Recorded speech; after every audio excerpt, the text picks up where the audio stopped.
Alright, here's the original door skin. We're going to take that off. It's not too difficult. There's a lot of help online if you have any questions on how to remove a door skin. I'm not really going to go into too much detail on it.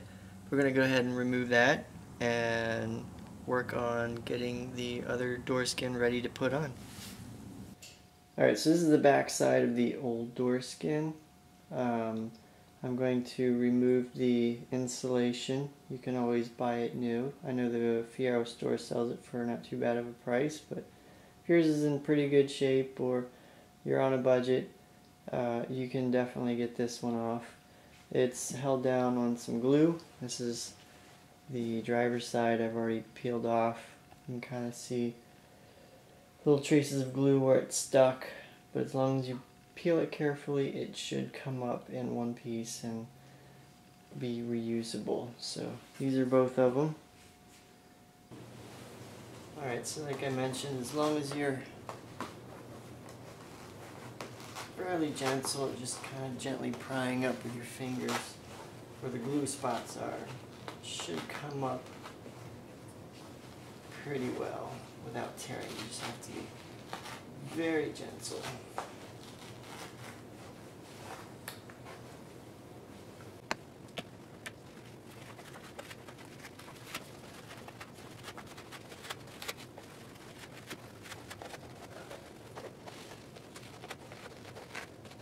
Over where the door pocket is, it's going to be a little tricky. You are going to have to rip these out because these are cinched down. Unless you want to actually take out the door pocket, that's optional. For me, it's not really that big of a deal, so I'm just going to kind of pull it out.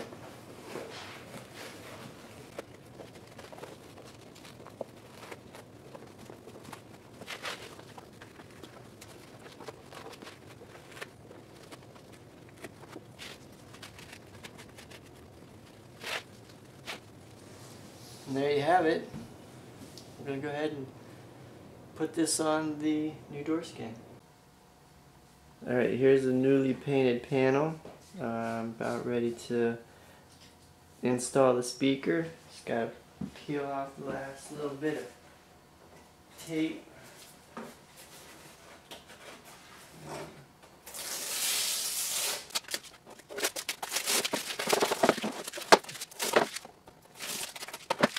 Alright, now we can install the speaker. Alright, so this is the old passenger side door skin. This is what it was. This is the new door skin. Painted, speaker has been installed, ready to go.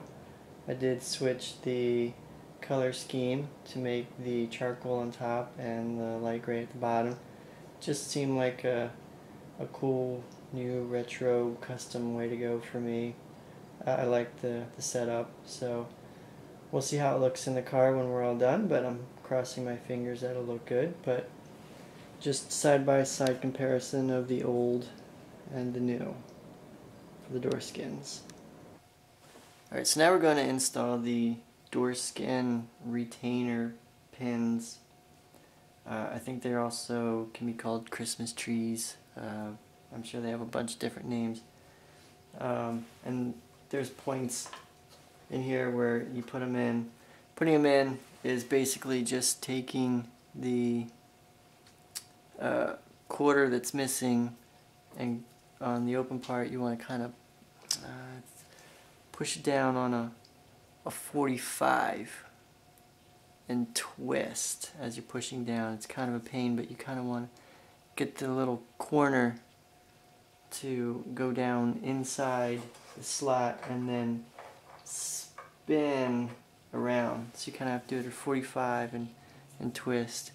You can use gloves because it's going to take a lot of pressure and it's going to chew up your skin if you don't use gloves. I don't have any gloves, so I'm going to take this corner here. I'm going to kind of put it down in there at a 45. And I'm going to spin it. And it's going to take a little bit of effort because it's not want to go. And that's how it is. And it does slide. You know, so they're adjustable depending on where your door skin holes are, where your door panel holes are. So once you get that in, you just go all the way around.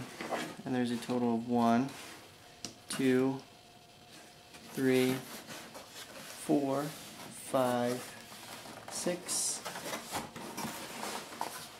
7, and 8. So just do that, just put them in a 45, twist it, and they should go in.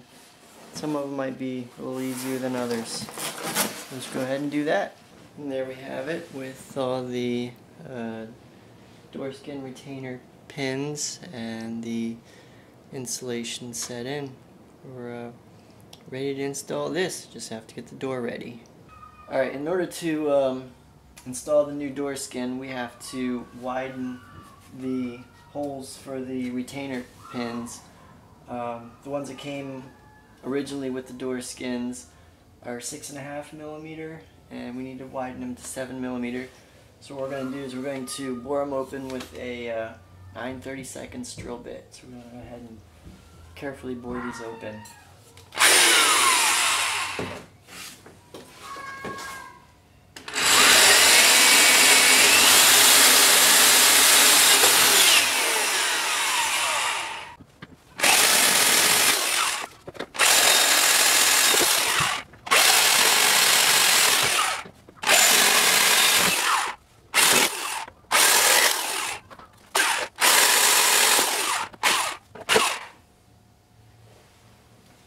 And there we have it. We're ready to install the door skin. Alright, and to fish the wire, I'm coming up through the pillar here, and it's tight on the passenger side, but there's a hole back in here that leads through the rubber tube in the door. It runs all the other power accessories into the door, and we're going to fish the wire in through there. As you can see, just pull it through. And what we did on this side is I've actually, pretty tough to see and focus, but we've peeled back the rubber hose, gasket, whatever you want to call it, cover. I pulled the wire through here with some needle nose pliers because it's really tough. And I'll just continue to fish it on through into the door panel. Alright, as you can see, I've fished it through, and if your hands are skinny like mine are, you can reach through, grab it, and then pull it through. You kind of want to plan ahead when you're measuring your wires, because you not only want to have enough to make it to the door skin, but you want to have enough slack so when you need to take the door skin off, you have enough to pull it away from the door panel, enough to unplug it. Alright, there you see it. We got the rubber back in place, and I've used an existing slit in the paper to run the wires. We've got ends on them, and we're ready to attach the skin. Alright, now we got the speaker wires hooked up, insulation's in. I went ahead and kind of eyeballed up the door pins to make sure they were in the right location. And just go ahead and start pressing this on.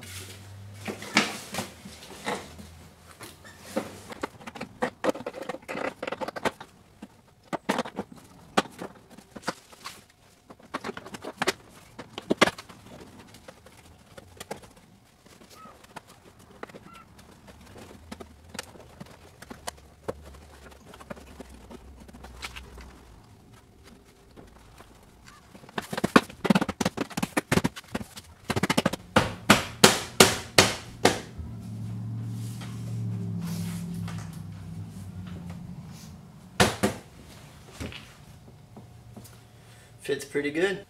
Alright, so now we're going to go ahead and put the door handles on. From here on out, I'm not really going to go through the installation of door panels because that's pretty easy. So it's pretty self-explanatory to get on. Put this on, and then we'll take a look at the whole thing all together. And here you can see we've got the finished product. Door skin's painted, it's on, all wired up and working properly. And here we have an inside shot.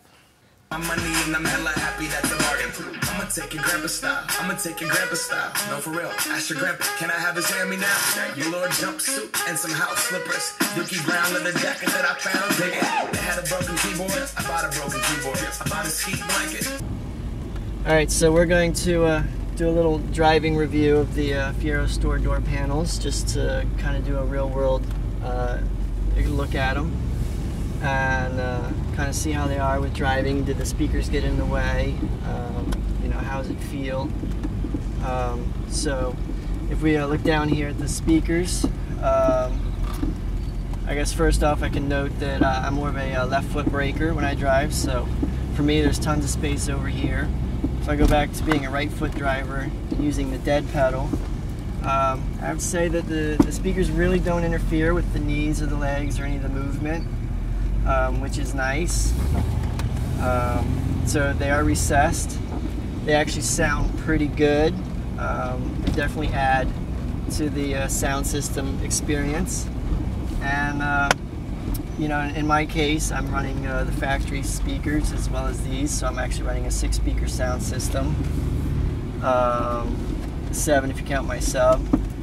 And I have to say, overall, I'm happy with them. It looks stock, it looks nice, it doesn't get in the way. Whether you're a right foot braker or left foot braker, and even sloshing through turns, you know, I feel like I can press my leg against the door panel without feeling like I'm going to mess with the speaker. So I think overall it's pretty good. I'm happy. And that's my review, and that's how you install the Fiero Store door speaker panels.